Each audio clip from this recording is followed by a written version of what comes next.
Hi everybody. So in this video we're going to be reviewing some of the common forces. We talked about these before March break. These are the forces that we'll be using over and over again as the unit goes on. I'm just going to go back to the handout we had a while ago. So it was called the Introduction to Forces, and we talked about some key terms such as mass, acceleration, and force. And then on the back of that we had a list of some of the common forces, and this is what we're going to be reviewing in this video, starting with gravity. So there's the symbol for gravity, F sub g, with a vector arrow, and please remember what it means to be a vector. It means it's a quantity that has magnitude and a direction. So every time you talk about a force, you want to make sure you're thinking about its direction as well. And for gravity, the direction for the force of gravity for most of our questions in this course will be downwards. First of all, welcome to my kitchen. This is going to be my classroom for you today. So in terms of gravity, that's the force of attraction between any two objects with mass due to their mass. So here I've got an apple, and I've also got a squash. Set them on the table here. And right now, technically, since the apple has some mass and the squash has some mass, they're actually attracting each other. They're pulling on each other, and that's called the force of gravity. However, these are not very massive objects, so the force is quite small, and it's not big enough to make these objects move.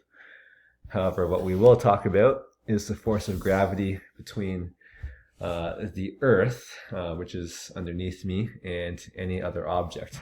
The Earth is much larger, much more massive than an apple, so the force of gravity due to the Earth pulling on this squash it's going to have an effect, and it's going to make this fall down when I let go.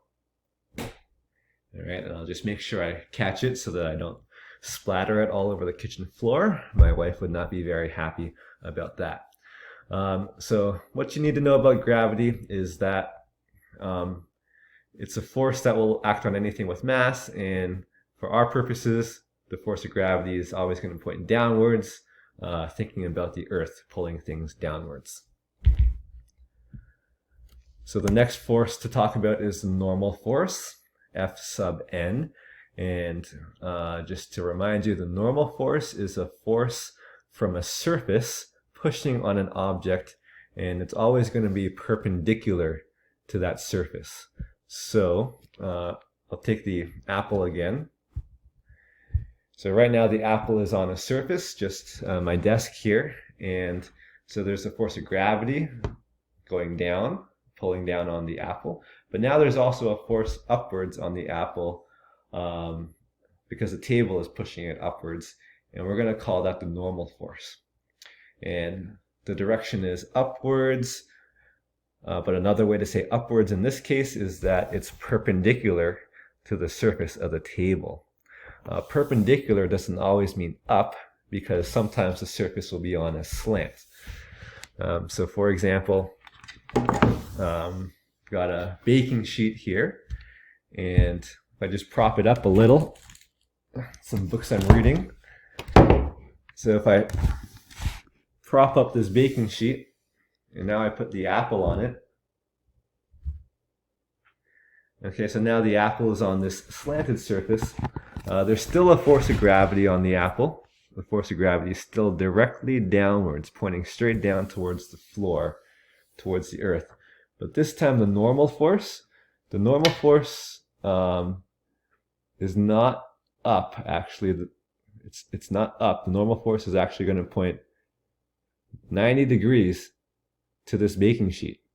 Okay, so the normal force always points perpendicularly to this baking sheet. One more example of normal force. If I turn your attention to some of my cabinets here. So now I can just act all cool and lean on this cabinet here. Let's move this out of the way.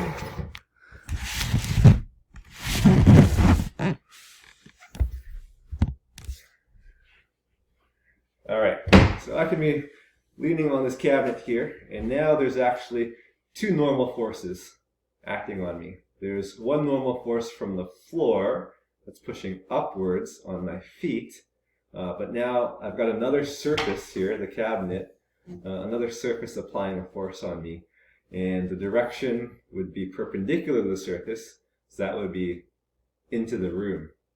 Okay, and it's applying that force to my shoulder. I would call that a normal force as well. All right, so that's the normal force. Another kind of force between surfaces is friction. So friction is the force that resists rubbing or resists sliding. So a quick example of that is just rubbing my hands together. As I try to move my hands back and forth, it's rubbing against the other hand, and the hands are actually resisting each other, and they're actually heating up, they're getting warmed up, and that's an example of friction. An example that you might see in problems is simply an object on a surface sliding across that surface. And I'm going to be really quiet when I do it this time because you can actually hear the friction sometimes. Okay, so as I slide that book across the table, the table's resisting that motion, and that's called friction. So sometimes friction is really helpful, such as if you want to get a good grip on things. For example, I'm holding on to my cell phone here, and without any friction, the cell phone would just slip right through my fingers. I would not be able to pick up my cell phone without friction. Friction is also lets you walk, because when I take a step,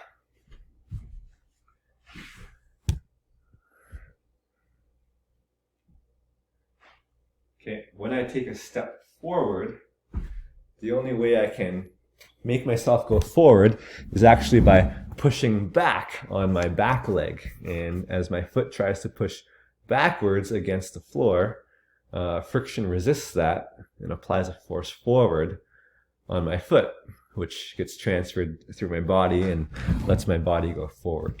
And another very, very important example of why friction is helpful is driving. When you're driving, the tires require friction friction is required between the tires and the road in order for the car to move forward and to maneuver. The more friction you have, the more control you probably have of your car. At the same time, friction can be a negative thing when you're talking about something like the motor of the car. We need to lubricate that very well so that the parts aren't just rubbing against each other and getting damaged and worn out over time. All right, so that's friction. And then we have tension. So tension, quite simply, is just going to be the name that we give the force due to a string or a rope pulling on something. So I guess in my kitchen here, let's see.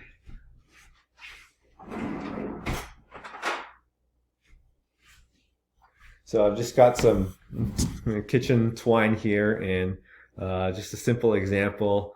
I can tie this to something, and I can pull on it.